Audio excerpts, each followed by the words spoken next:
So after covering mole concept in solutions, I will be taking up some questions, some numericals based on the stoichiometry of chemical equations.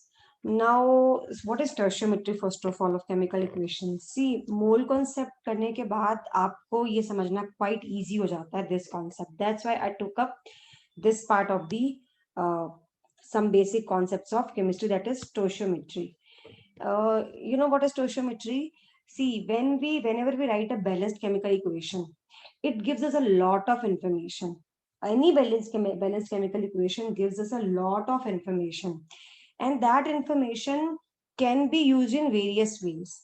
Okay, so what is stoichiometry? Stoichiometry is it means basically to measure an element. So how do we proceed here, यहाँ पे हमें कैसे उसको use करना है, इसका क्या significance है, that I will explain over here. See, मैंने बोला कि एक बैलेंस्ड केमिकल इक्वेशन हमें बहुत सारी इंफॉर्मेशन देती है, right? So I right balanced, I right any chemical equation. For example, से आई right a very simple equation first of all, right? So that is carbon plus oxygen gives you carbon dioxide. Now this one is a balanced one, it's already balanced one, there's no need to balance anything. अब ये हमें क्या information दे रही है? ये हमें ये information दे रही है कि 1 mole of carbon when reacts with 1 mole of oxygen gives us 1 mole of carbon dioxide, right? This is giving us this information, very obvious from the equation, है ना? तो हमें यहाँ से दिख रहा है कि मोल्स आपस में एक इक्वेशन में कैसे रिलेटेड हैं. by by seeing this equation we can simply say that they're related like this. ठीक है, तो इसको हम जो है यूज करके हम क्या और इंफॉर्मेशन गेन कर सकते हैं. Now see, we know that moles can be converted to mass, converted to volume. So वो सब हम यूज करके हम बहुत सारी हमें एक रिएक्टेंट की अगर बारे में उसका मास पता हो और हमें अगर प्रोडक्ट का मास निकालना हो तो हम इक्वेशन लिखने के बाद we can calculate the amount of the reactant form और amount of the product form, sorry. और प्रोडक्ट का मास अगर हमें पता, हमें गिवन हो कि इतना प्रोडक्ट फॉर्म हुआ, by using the equation we can find the amount of reactant also. See, 1 mole of carbon we know is equal to how much? It is equal to 12 gram, and 1 mole of oxygen is equal to 32 gram, and this one is equal to 44 gram, and each of them is equal to 22.4 liters at STP. ये सबके सब का एक मोल जो है वो 22.4 litres के बराबर है.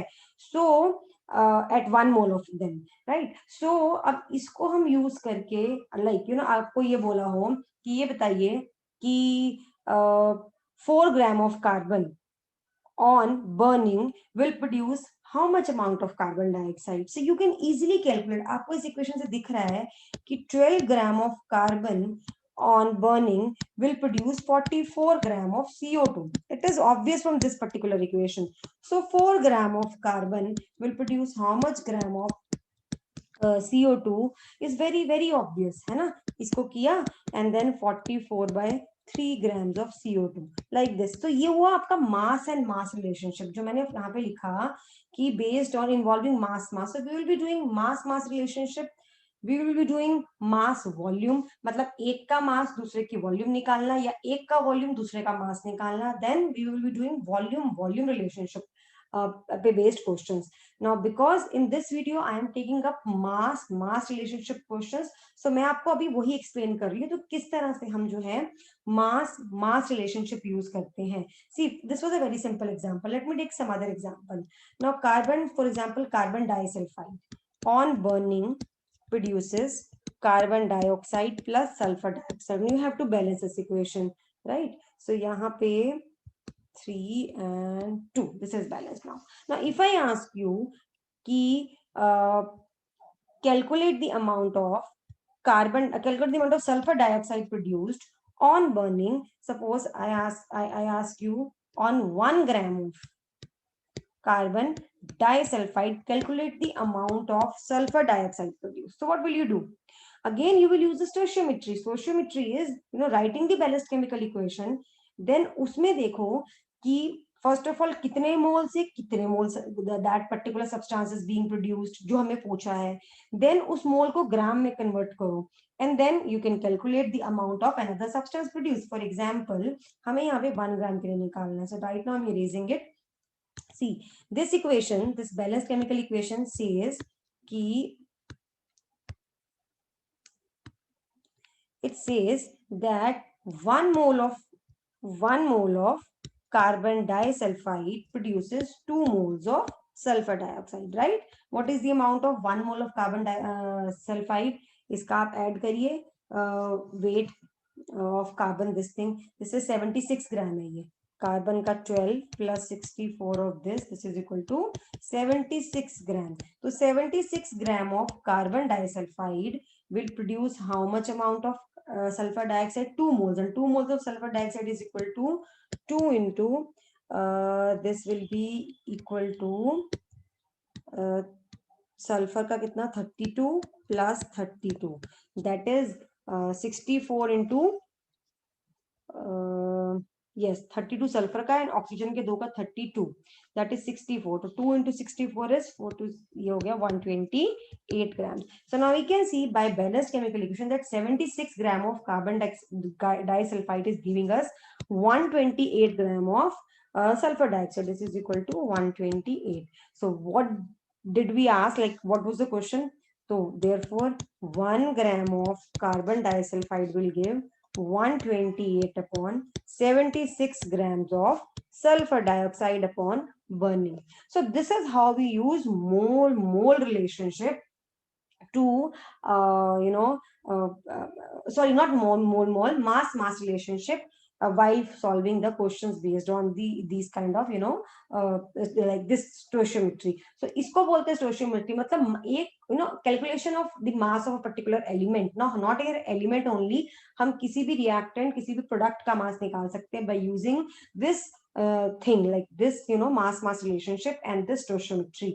Now अब आपको प्रोडक्ट का दिया हो सकता है, आपको रिएक्टेंट का उल्टा भी पूछ सकते हैं. सो लाइक आपको यहाँ पे सल्फर डाइऑक्साइड का दिया होता है या कार्बन डाइऑक्साइड का दिया होता है, they would have asked carbon disulphide या ऑक्सीजन का निकालिए, तो भी आप वही करेंगे कि अगर आपको सल्फर डाइऑक्साइड, तो like 2 moles of sulphur dioxide is produced from 1 mole of carbon disulphide. So that is 128 gram is being produced from 76 gram. So जितना कभी पूछा है आपको, आप निकाल सकते हैं. So this is how we use mass relationship जो है अप्लाई करके हम जो है निकालते हैं किसी पर्टिकुलर रिएक्टेंट और प्रोडक्ट का mass. And this is what we call stoichiometry. Now मैंने देखा है बहुत सारे बच्चे स्टोइचियोमेट्री में they get quite confuse and they get कि it's quite tough. So let me tell you, this is very easy. But है क्या बात इसमें, आपको अपने मोल कॉन्सेप्ट के जितने भी कॉन्सेप्ट्स हैं, आपको सब इसमें यूज करने पड़ते हैं.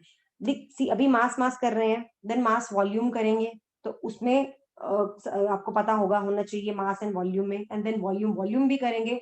सो वो आपको मोल में को मास में कन्वर्ट करना, देन मास को वॉल्यूम में कन्वर्ट करना, ये सब चीजें आपको पता होनी चाहिए. जो भी हमने कॉन्सेप्ट्स मोल में की हैं, you should be aware of that. You should have them in their mind. Otherwise stoichiometry में ऐसा कुछ नहीं है. Okay, one thing more. अब ये जरूरी नहीं है क्वेश्चन स्ट्रेट अवे आए, आपको कभी कभी परसेंटेज इम्प्योरिटी निकालने को आएगा, कभी कुछ किसी और तरह से आएंगे, but that doesn't matter because अगर आपने बेसिक चीज जो बेसिक आइडिया है बिहाइंड द स्टोइचियोमेट्री सही लगाया है, सो आपको वो भी करना क्या है. क्वेश्चन अगर कुछ और तरह से घुमा के दिया, then also you can do. So I will be explaining them as you proceed further in this video. Like जैसे क्वेश्चन आएंगे मैं आपको एक्सप्लेन करती जाऊंगी, and by the end of this video you will be clear with the things behind stoichiometry using involving in mass relationship. चलिए first question start करते हैं इसका. Question number 1. So the question number 1, yes, it says that in the commercial manufacture of nitric acid, how many moles of NO2 produce 7.33 mole of HNO3 in the reaction. देखिए इन्होंने मास बोला, but यहाँ पे इन्होंने mole relationship, इसके under because this question I have taken from a book. So इसमें है मास मास, but इन्होंने मोल मोल रिलेशनशिप दे दिया. अगर ध्यान से देखिए तो स्पेसिफिकली अलग से कुछ नहीं बताया, but yes mole mole relationship पे बेस्ड क्वेश्चन दे दिया इन्होंने यहाँ पे. देखिए, in the commercial manufacture of nitric acid how many moles of NO2 produce 7.33 moles of HNO3. ठीक है, इन्होंने ये दे दिया हमें करने के लिए. अब the thing is that's why it easy. जब मैंने बोला था आपको मास मास रिलेशनशिप यूज करने के लिए, मैंने आपको पहले बताया था आप बैलेंस केमिकल इक्वेशन में मोल्स चेक कीजिए कि कितने मोल्स किसके कितना प्रोड्यूस कर रहे हैं, राइट. अब ये इक्वेशन देखिए, जब भी हम स्टोइचियोमेट्री करेंगे, सबसे इंपॉर्टेंट जो चीज है, you should first write the equation and balance it. So मैंने यहाँ पे बैलेंस केमिकल इक्वेशन यहाँ पे गिवन थी इस केस में, तो मैंने लिख दी है. जनरली नहीं गिवन होगी, बट क्वाइट कॉमन इक्वेशंस आएंगी that you can write yourself and then उनको बैलेंस कर दीजिएगा. सो आपको पहले सबसे पहले इन न्यूमेरिकल को सॉल्व करने का thing the method is, first you right the equation, balance it. ठीक है, फिर आप क्या करेंगे, अगेन मोल्स मोल्स रिलेशनशिप ढूंढेंगे. यहाँ तो क्वेश्चन ही मोल्स मोल्स पे बेस्ड है. सो दे आर आस्किंग कि कितने मोल्स NO2 के 7.33 mole of nitric acid produce करेंगे. Now we can clearly see from this balanced chemical equation that यहाँ से I'm writing this equation again, 3NO2 plus H2O gives you 2HNO3 plus NO. Now we can clearly see that 2 moles of HNO3 से 3 moles of NO2 produce, sorry, I'm so sorry, 2 moles of HNO3 is being produced from 3 moles of nitrogen dioxide. Clearly this equation is saying, ये balanced chemical equation क्या बता रही है? From above equation, what we can see from above equation, we can see that 2 moles of nitric acid is produced from how much moles of, because here we require number of moles, produced from 3 moles of HNO, I'm so sorry, 3 moles of nitrogen dioxide NO2. So हमें 7.33 moles कितने से produce होंगे वो निकालना है.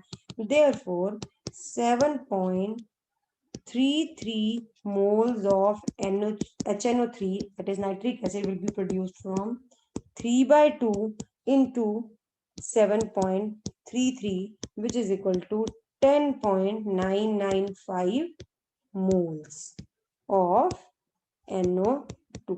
So अगर ऐसे आ जाए तो भी आपको there is no need to get worried और समथिंग. मोल्स हैं तो मैंने तो आपको पहले ही बोला कि मोल्स होंगे तो हम मोल्स जो है हम यूज कर सकते हैं वेरी इजीली. मोल्स मोल्स तो पहले ही हमें पता होना चाहिए. रिएक्शन देखते सबसे पहले ऐसे ही निकलता है कि इतने moles of this is producing इतने मोल्स ऑफ दिस. सो आप वो मोल मोल रिलेशनशिप पे दिया, then also you can calculate. चलिए let's move to the another this thing. Next question.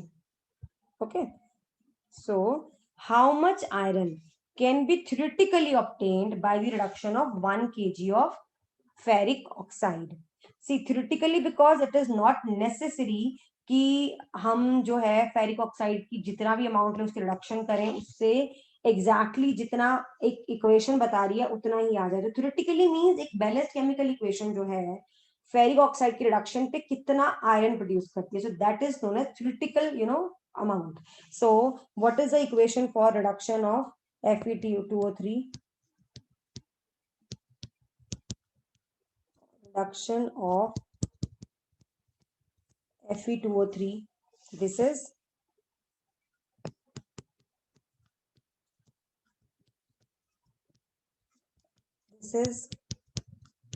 hydrogen से reaction, so it will give iron plus water. So you need to balance it. 2 and oxygen है यहाँ पे 3.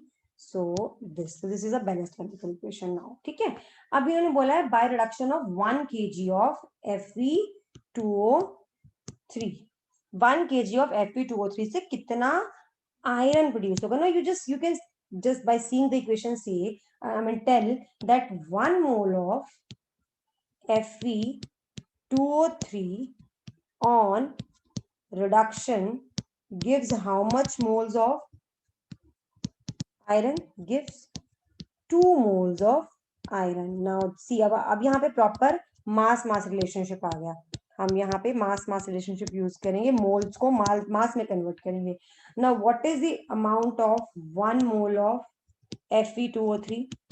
ये कितनी amount के बराबर है? This is equal to 160 gram. You can calculate like this. 2 into iron का होता है 56 प्लस 3 इंटू 16 हो गया इसका. This is equal to 160 gram. And 2 moles of iron is equal to how much? This is equal to 2 into 56. This is equal to 102 grams. That means, therefore, 160 grams of Fe2O3 upon reduction gives 112 gram of iron. ये कहाँ से आया है? From balanced chemical equation. ये यहां से आई है चीज. We can see. Therefore, so 1 kg यानी कि 1000 gram, that is 1 kg of this will give 112 upon 160 into 1000. So this is equal to, ये आ जाएगा कैलकुलेट करके 700 grams of iron. So देखिए ये ऐसे इतना सिंपल है ये. ठीक है, चलिए नेक्स्ट क्वेश्चन करते हैं. Calculate the mass of 60% H2SO4 required to decompose 50 gram of chalk. Chalk is calcium carbonate. अभी पहले हम इसको छोड़ देते हैं. 60% H2SO4 को हम छोड़ देते हैं. हम ये लेते हैं कि हमारी इक्वेशन के अकॉर्डिंग जब chalk and sulphuric acid react करेंगे तो पहले तो बात है होगा क्या. पहले तो वो इक्वेशन लिखेंगे हम, बाद में देखेंगे मास ऑफ 60% H2SO4 का क्या करना है. So first what we will do, write the reaction between sulphuric acid and calcium carbonate. So what is the reaction? Calcium carbonate plus H2SO4 gives you calcium sulfate plus water plus carbon dioxide. क्या बोला उन्होंने? Calculate the mass of 60% H2SO4. Let us calculate हम जो हमारा है इस equation के according कि सल्फ्यूरिक एसिड का कितना मास चाहिए to decompose 50 gram of calcium carbonate, है ना. तो ये इक्वेशन कह रही है कि 1 mole of CaCO3 requires 1 mole of sulfuric acid. That we can see, right? Now 1 mole of CaCO3 is equal to 100 grams of CaCO3, right? And 1 mole of H2SO4 is equal to 98 grams of, oh not sorry, CaCO3 98 grams of sulfuric acid. So यानी कि 100 grams of calcium carbonate requires how much amount of sulfuric acid?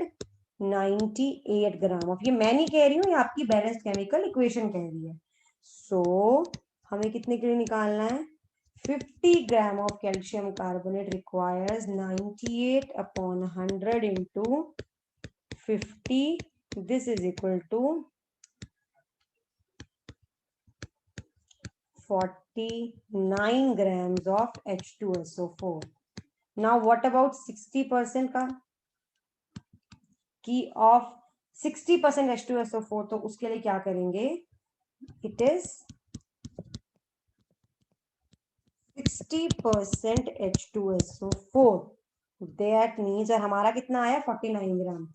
Therefore ये बन जाएगा आपका, this will be equal to, ये हो गया 60 ग्राम in 100 ग्राम, तो आपका कितना आया 49 ग्राम आ जाएगा। 100 upon 60 into 49, this will be equal to 81.67 grams of H2SO4, इतना will be required। तो 60% है तो 49 ग्राम कितने हो जाएगा 81.7 gram of H2SO4 will be required। तो ऐसे जब भी आए इतने परसेंट रिक्वायर्ड है तो आप ऐसे फाइनल रिजल्ट ऐसे निकालेंगे।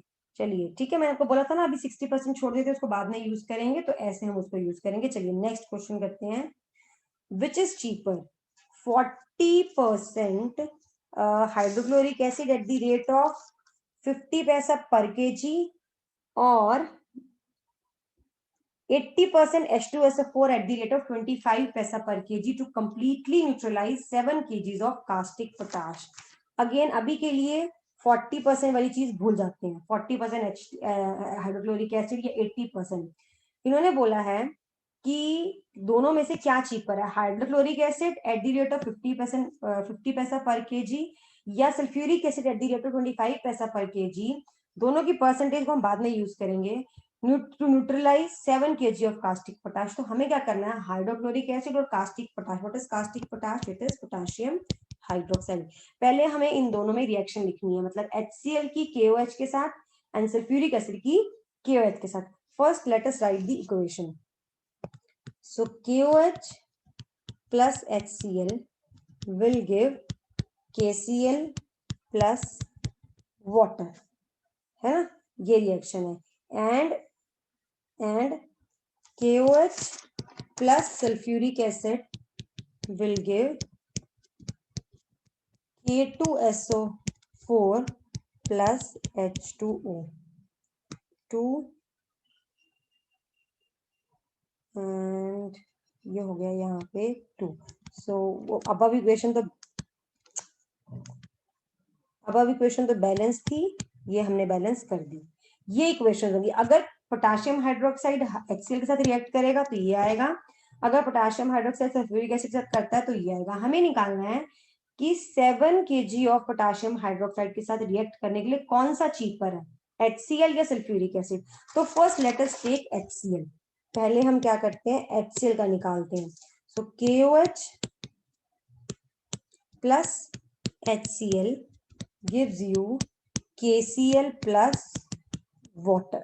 Now what does this equation says कि 1 mole of KOH requires 30 1 mole of HCl। यहाँ दिख रहा है हमें इक्वेशन से 1 mole of KOH is equal to how much, is equal to 39 K potassium का 16 plus 1, this is equal to 56 grams of potassium hydroxide and 1 mole of HCl is equal to 1 plus 35.5, this is equal to 36.5 grams of HCl। So that means 56 grams of KOH require how much amount of HCl? 36.5 grams of HCl। What I am doing here is मैं ये निकालने की कोशिश कर रही हूँ कि 7 kg of potassium hydroxide के लिए कितने अमाउंट में HCl चाहिए होगा। फिर बाद में उसका रेट को, उसकी 40% परसेंटेज को, वो सब यूज कर लेंगे हम बाद में। पहले तो हम ये निकाल लेते हैं हमारी इक्वेशन के हिसाब से, बैलेंस्ड इक्वेशन के हिसाब से जो है 7 kg ऑफ पोटेशियम हाइड्रोक्साइड कितना HCl लेगा, ठीक है, रिएक्शन पे। सिमिलरली हम सल्फ्यूरिक एसिड का भी निकालेंगे 7 kg के लिए। सो 7 kg 7000 gram, that is 7 kg of KOH will require 36.5 upon 56 into 7000, तो ये आ गया 4562.5 ग्राम। कितने ग्राम ऑफ HCl, कितना आ गया, HCl required is equal to 4562.5 ग्राम। लेकिन ये क्या है, बट इट इज 40%, तो ये कितना रिक्वायर्ड होगा, therefore actual required will be equal to 100/40 into 4562.5 ग्राम। सो ये आ जाएगा 114062.2 ग्राम, which is which will be equal to, अब kg में निकालूं तो 11.4062 kgs। ओके, इतने kgs। अब कॉस्ट कितनी है, क्या थी, how much was the cost, it was 50 पैसा पर kg। so that means there at the cost of 50 पैसा पर kg, कॉस्ट क्या आ जाएगी HCl की, ऑफ HCl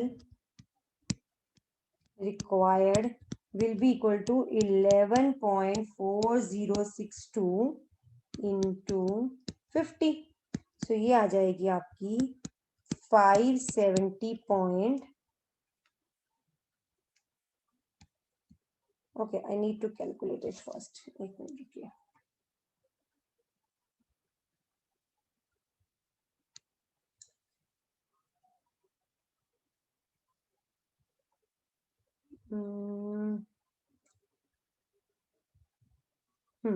ये आएगी 570.31 पैसा, ठीक है, which will be equal to 5.73 rupees. तो ये तो हो गया, इतने पैसे लगेंगे HCl के लिए, कितना सस्ता है, 5.73 रुपीज लगेंगे। चलिए, now let us calculate the cost of sulphuric acid required. ठीक है, कॉस्ट ऑफ सल्फ्यूरिक एसिड के लिए अब हम क्या करेंगे, हम H2SO4 को पकड़ते हैं, उसके डेटा को यूज करते हैं। वो क्या है, KOH plus H2SO4 gives you K2SO4 plus water, और हमारी जो है इक्वेशन कैसे बैलेंस हो रही है, 2 and 2। ठीक है, तो यहां से हमें क्या दिख रहा है, पोटाशियम सल्फ्यूरिक एसिड के डेटा से क्या दिख रहा है कि 2 moles of potassium hydroxide require 1 mole of sulfuric acid, correct, दिख रहा है। सो 2 moles of potassium hydroxide कितना होगा, 2 into potassium hydroxide कितना निकाला था हमने, 56 ग्राम ऑफ KOH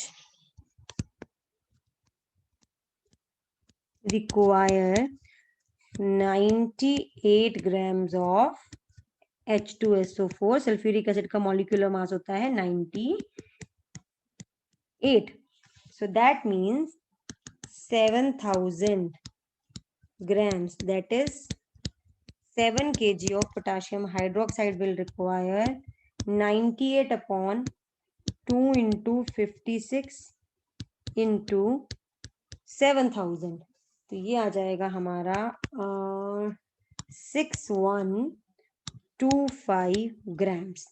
अगेन ये कितना है, कितने परसेंट है, 80%।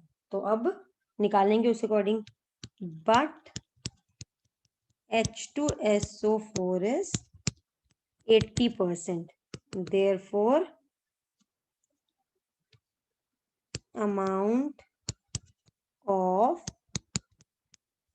H2SO4 required will be equal to 100 upon 80 into 6125, and this value will come after calculation to be 56.25 grams, which is equal to 7.65625 kilogram. What is the cost of sulfuric acid per kg? It is 25 पैसा per kg. ये पता नहीं कौन से जमाने की बात हो रही है. तो 20 cost of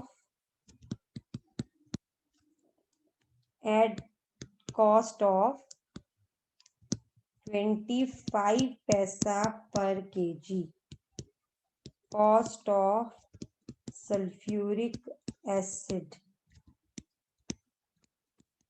required is equal to 25 into 7.65625. अब चाहे तो इसको थोड़े थोड़े डेसिमल प्लेसेस तक इसको इतना बड़ा नंबर मत लीजिए, it's up to you now. तो this will come out to B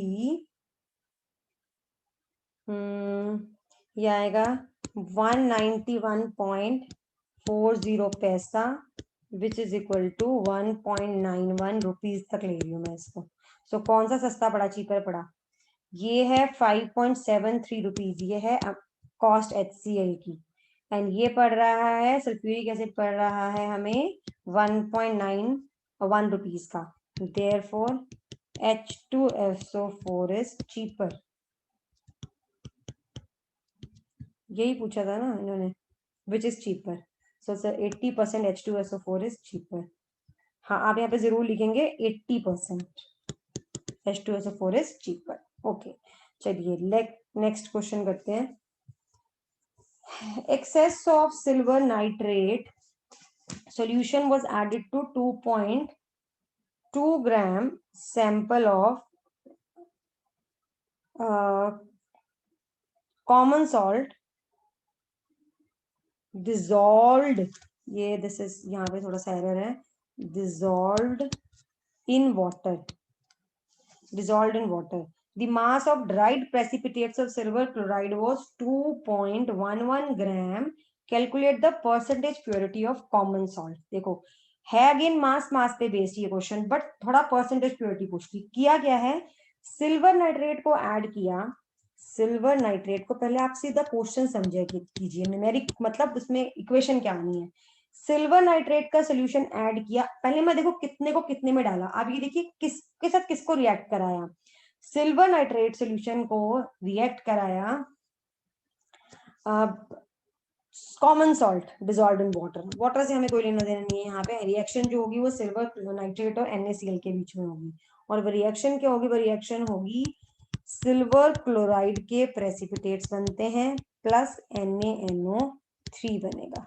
अब हम देखते हैं कितनी अमाउंट किसके लिए और क्या कितने अमाउंट में बना. 2.2 ग्राम ऑफ कॉमन सॉल्ट, यानी कि इतने 2.2 gram of common salt dissolved in water लिया था. Mass of dried precipitates of silver chloride was 2.11 gram. They are asking what is the percent purity of common salt. कहने का मतलब ये है, परसेंट प्योरिटी जब भी निकालनी हो तो उसका एक सिंपल रूल होता है. ठीक है, वो ये होता है, अगेन बिल्कुल मास रिलेशनशिप यूज करेंगे, स्टोइचियोमेट्री यूज करेंगे. बैलेंस केमिकल इक्वेशन से पहले पता लगाइए कि जैसे ही NaCl है, अब ये हमें दिख रहा है कि 1 mole of NaCl gives how many moles of 1 mole of silver chloride. इन दोनों के बीच की, इन दोनों की बात की गई है ना मेनली, है ना. तो यहां से ये पता लगाइए कि अब ग्राम में कन्वर्ट कीजिए इसको 1 मोल को, कि 1 मोल ऑफ NaCl ने कितने ग्राम ऑफ NaCl एक्चुअली एक बैलेंस केमिकल इक्वेशन के हिसाब से कितने ग्राम ऑफ सिल्वर क्लोराइड देगा.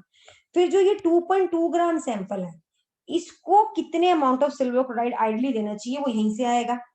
वो निकालने के बाद आप परसेंटेज प्योरिटी निकाल सकते हैं. I tell you how. 1 mole of sodium chloride gives 1 mole of silver chloride. Now 1 mole of NaCl means how much amount? 58.5 gram of NaCl.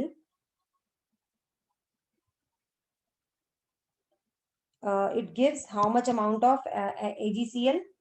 AgCl की अमाउंट आ जाएगी 143.5 gram, because 143.5 gram is the molecular mass of silver chloride. हमें निकालनी है percentage purity. तो हम क्या करते हैं, हम ये कर लेते हैं कि हमें NaCl की परसेंटेज प्योरिटी निकालनी है, तो हमें इसमें उल्टा चलना पड़ेगा। मतलब हमें क्या करना पड़ेगा कि 143.5 ग्राम सिल्वर क्लोराइड कितने NaCl से आता है, क्योंकि बैलेंस केमिकल इक्वेशन के हिसाब से 58.5 ग्राम से आता है। तो 2.1 हमें सिल्वर क्लोराइड की परसेंटेज प्योरिटी नहीं निकालनी है, हमें निकालनी है NaCl की। तो हमें क्या करना पड़ेगा, 143.5 ग्राम सिल्वर क्लोराइड 58.5 ग्राम NaCl से आएगा, तो 2.11 ग्राम AgCl कितने ग्राम NaCl से आएगा वो निकालेंगे हम, तो तब आएगी NaCl की परसेंटेज प्योरिटी। देखिए कैसे, 143.5 ग्राम of AgCl is reduced from 58.5 grams of NaCl. Therefore, कितने ग्राम में प्रोड्यूस हो रहा है silver chloride, 2.11 gram of silver chloride is produce from 58. This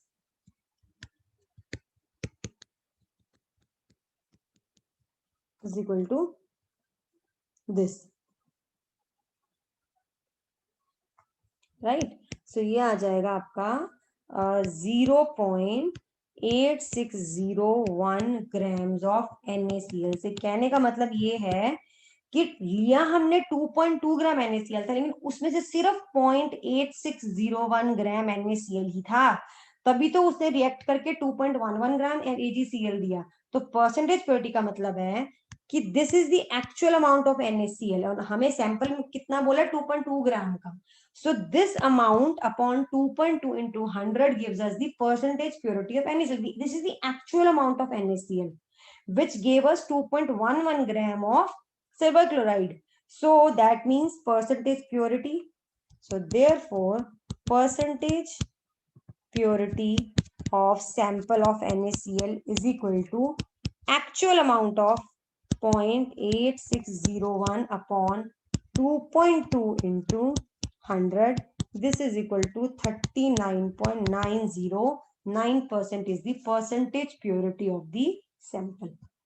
चलिए अगले क्वेश्चन पे आते हैं। A sample of dolomite contained 45% of calcium carbonate, 40% of magnesium carbonate and 15% clay. Again it is a mineral है ये, ठीक है। इसके अंदर 45% ऑफ कैल्शियम कार्बोनेट है, 40% ऑफ मैग्नीशियम कार्बोनेट है, 15% क्ले है। Calculate the mass of sulphuric acid of 30% strength. अब देखिए स्ट्रेंथ, यहाँ पे 30% स्ट्रेंथ को, स्ट्रेंथ मतलब ग्राम पर लीटर से मिक्स नहीं करना, 30% स्ट्रेंथ मीन वही 30% जो हम बोलते हैं ना प्योरिटी, 30% का सैंपल है वो। Calculate the mass of sulphuric acid of 30% strength required to react completely with the 10 gram of the sample. पहले इस क्वेश्चन को समझिए। एक सैंपल है डोलोमाइट का जिसके अंदर कैल्शियम कार्बोनेट है, मैग्नीशियम कार्बोनेट है और क्ले होता है। Dolomite means CaCO3 MgCO3 and clay. उसको रिएक्ट करवाया हमने सल्फ्यूरिक एसिड के साथ, उसके 10 ग्राम को, सैंपल का 10 ग्राम, ठीक है। तो हमें भी स्ट्रेंथ पे इस पे नहीं जाना, 30% पे हमें बोल रहे हैं कि बताओ कितना सल्फ्यूरिक एसिड लगेगा for this reaction. First of all, जब डोलोमाइट सल्फ्यूरिक एसिड से रिएक्ट करेगा तो उसमें से सिर्फ CaCO3 और MgCO3 ही रिएक्ट करेंगे, क्ले की कोई रिएक्शन नहीं है। So we will have to work on reaction between CaCO3 sulphuric acid, MgCO3 sulphuric acid. तो हम वो रिएक्शन लिखते हैं। So don't get confuse by the statements, समझिए स्टेटमेंट है क्या और उसमें किस किस के बीच में रिएक्शन हो रही है, and right the reaction. So CaCO3 and sulfuric acid on reaction will give calcium sulfate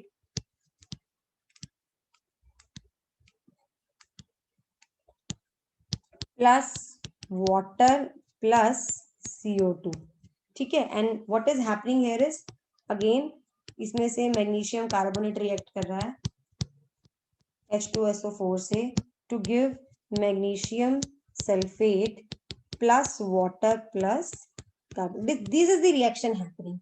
So these are the reactions taking place. तभी हमें बोला ना कि हमें निकालो कि हमें बोला कि mass of sulphuric acid of this much strength to react completely with 10 gram of sample. अब 10 ग्राम ऑफ सैंपल में कितने परसेंट कैल्शियम कार्बोनेट है, कितने परसेंट मैग्नीशियम कार्बोनेट, क्योंकि यही दोनों रिएक्ट कर रहे हैं, हमें वो पता चलेंगे तभी तो हम निकाल पाएंगे कि कितना सल्फ्यूरिक एसिड लगेगा। हमें दिख रहा है कि 1 मोल ऑफ कैल्शियम कार्बोनेट के लिए 1 मोल ऑफ सल्फ्यूरिक एसिड लगता है, यानी कि 100 gram, which is the molecular mass of CaCO3।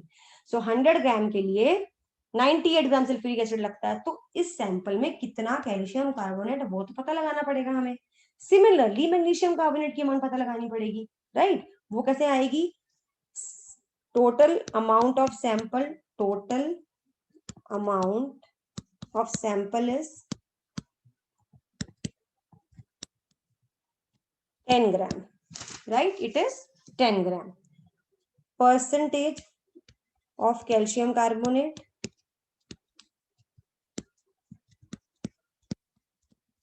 45.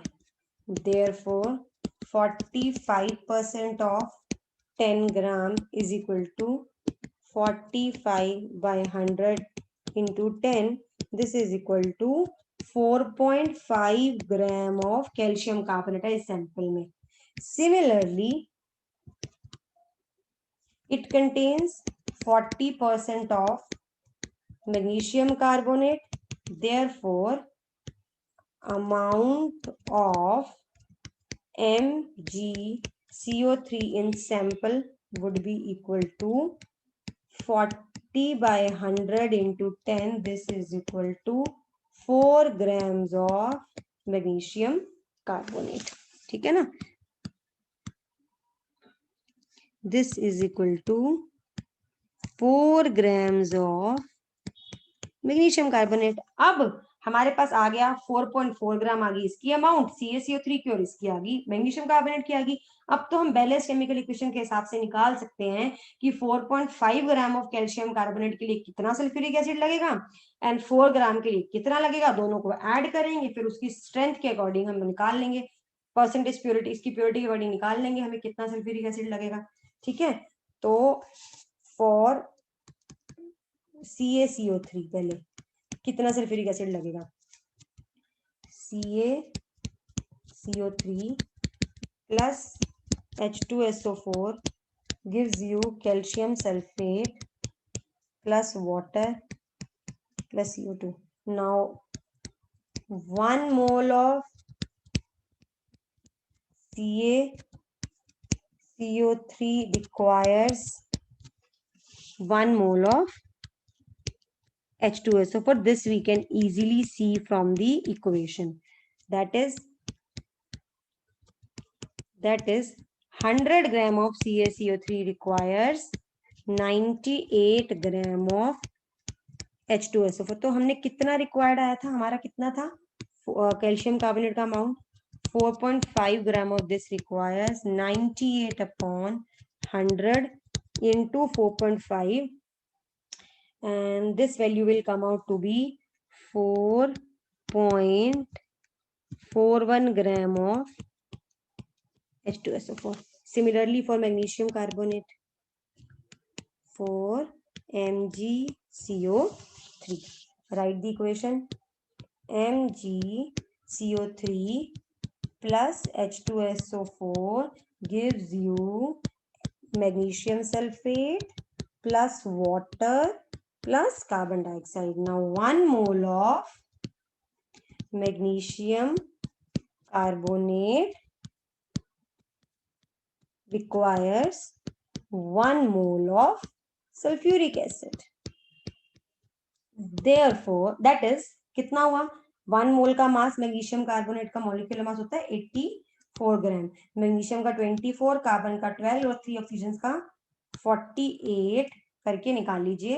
That is 84 grams of magnesium carbonate require 98 grams of H2SO4. Therefore कितना आया था हमारा मैग्नीशियम कार्बोनेट का amount? 4 gram. 4 gram of magnesium carbonate requires 98 upon 84 into 4. This is equal to 4.67 grams of H2SO4, ये अभी आ गई दोनों amount. अब टोटल अमाउंट, क्योंकि सैंपल में दोनों रिएक्ट कर रहे हैं, तो therefore total amount of H2SO4 required is equal to 4.41 plus 4.67, this is equal to 9.08 gram. But अब देखिए, अब इसकी परसेंटेज कितनी प्योरिटी है, 30%। तो अब इसको यूज करेंगे, but it is 30%, therefore H2SO4 required will become 100 upon 30 into 9.08, and ये आ जाएगा करके सॉल्व, आई मीन इसको कैलकुलेट करके 30.2 gram of H2SO4 will be required. ठीक है, सो ऐसे हम हमेशा जितनी भी हमें बोला कितनी प्योरिटी है, इतना परसेंट है, तो हम उसको बाद में यूज करते हैं। पहले हम अपनी इक्वेशन के अकॉर्डिंग एक्चुअली निकाल लेते कितना चाहिए, फिर थर्ड उसकी जितनी भी प्योरिटी दी हो, जितना भी परसेंटेज का में वो दिया हो, फिर उस परसेंट के अकॉर्डिंग हम निकाल लेते हैं actual amount of that particular thing required. ठीक है, चलिए नेक्स्ट क्वेश्चन करते हैं। Okay, this one is quite simple. Calculate the mass of graphite that must be burned to produce 13.2 gram of carbon dioxide. तो ये मैंने फर्स्ट जब explain करना चाहा था, आपको एक्सप्लेन किया था आपको, तब मैंने इक्वेशन लिखी थी about stoichiometry, mass mass relationship के लिए, कि हमें निकालना है mass of graphite. Graphite is carbon, graphite is carbon, right, required, sorry, that must be burnt to produce 13.2 grams of CO2। यहाँ पे क्लियर दिख रहा है कि 1 मोल ऑफ CO2 के लिए 1 मोल कार्बन रिक्वायर्ड है ना।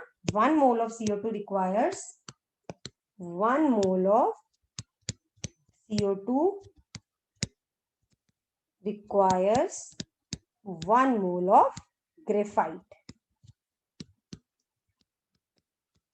ठीक है, that means 1 mole of CO2 that is 44 gram। CO2 का मॉलिक्यूलर मास होता है 44 ग्राम, requires 12 ग्राम, कार्बन का atomic mass 12 gram, 12 gram of graphite. तो कितना प्रोड्यूस करना है, सो 13.2 gram of CO2 will require 12 upon 44 into 13.2, this will be equal to 3.6 grams of graphite required.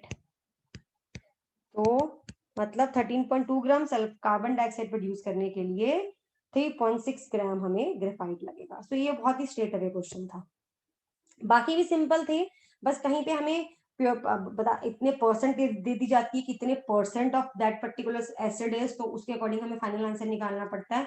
कभी कभी हमें परसेंटेज प्योरिटी निकालनी पड़ती है, बट बेसिक जो कॉन्सेप्ट है वो मास मास रिलेशनशिप यूज करके, पहले मोल मोल करिए फिर उसको मास में कन्वर्ट कीजिए, वो यूज करके आपको अपनी कैलकुलेशंस करनी है।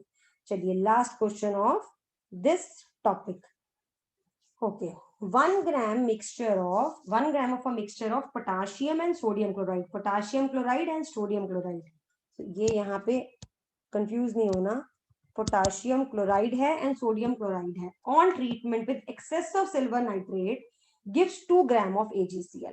What was the composition of two salts in the original mixture. मतलब 1 gram potassium chloride and sodium chloride का मिक्सचर है, उनको जब हमने सिल्वर नाइट्रेट से ट्रीट किया, मतलब रिएक्ट हुआ, तो 2 ग्राम AgCl प्रोड्यूस हुआ। तो हमें बोल रहे हैं ये दोनों सॉल्ट्स हैं, potassium chloride and sodium chloride, इनकी एक्चुअली वो 1 ग्राम जो मिक्सचर था उसमें कितनी कंपोजिशन थी, कितनी परसेंटेज थी।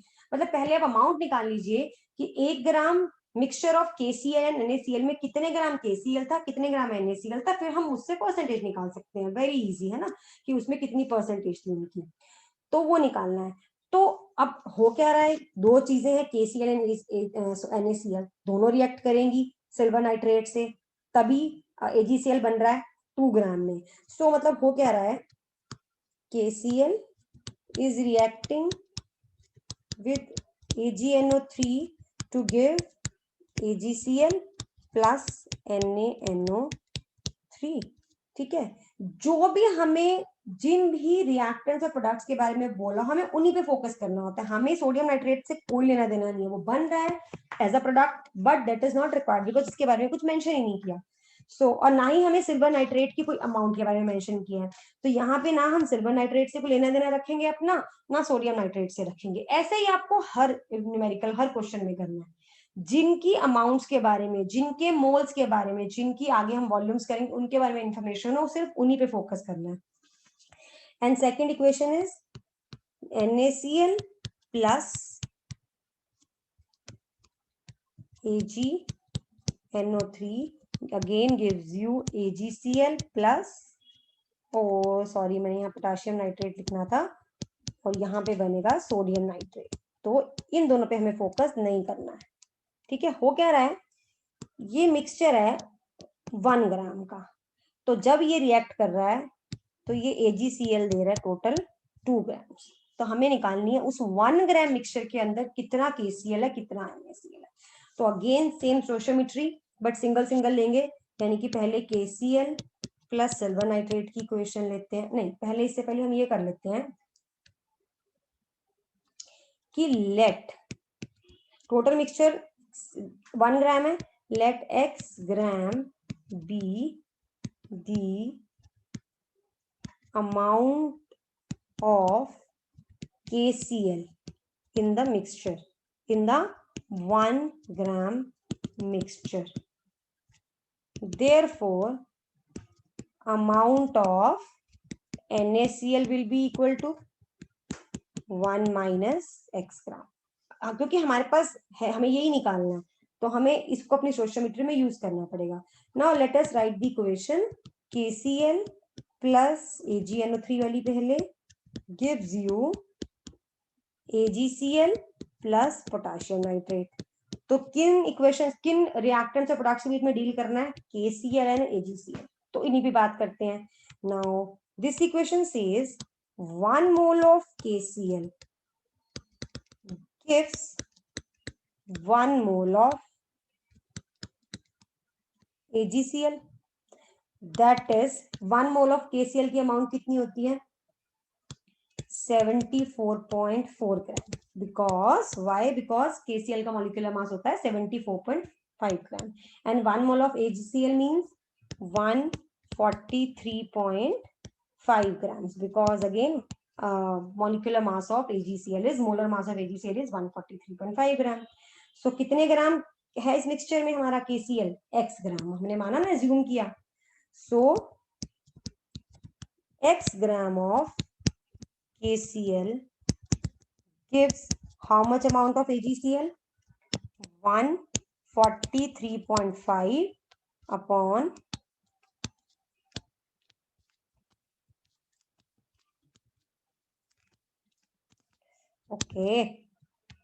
upon 74.5 into X grams of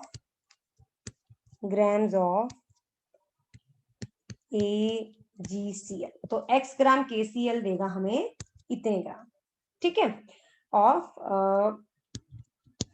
AgCl.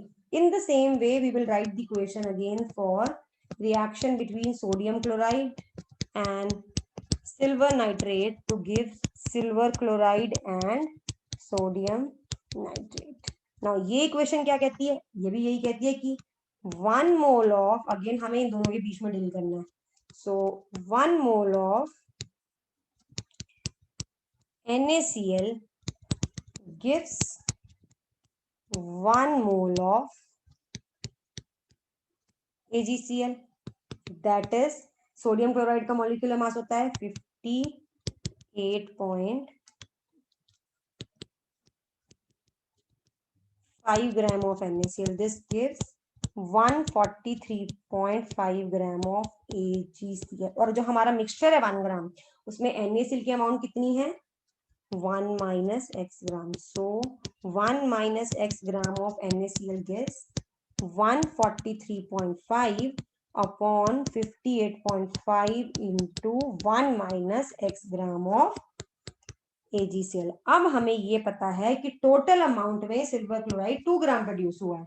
तो जो हमने इंडिविजुअली निकाला X की टर्म्स में, यहाँ और यहाँ इनको करेंगे ऐड, देयरफॉर, और उसको इक्वेट करेंगे 2 से, total amount of AgCl produced will be equal to how much? Will be equal to 143.5 upon 74.5 into x plus 143.5 upon 58.5 into 1 minus x, and this is equal to 2 gram. ये given है हमें, this is given to us, हमें कुछ करना नहीं है इसमें, ये हमें गिवन ही है, हमने अपनी वैल्यूज के अकॉर्डिंग तो ये निकाला एक्स की टर्म्स में, बट ये this is equal to 2. So on solving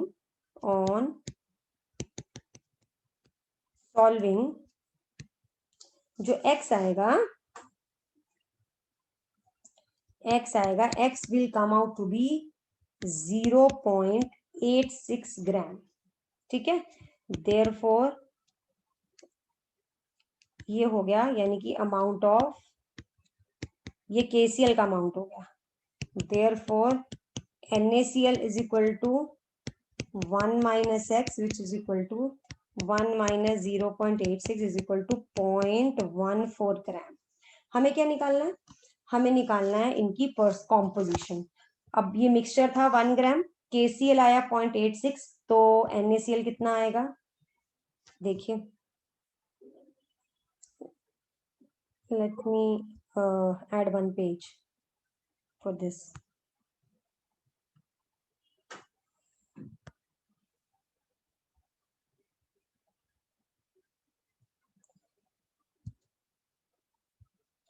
देखिए, तो अमाउंट ऑफ, ओके,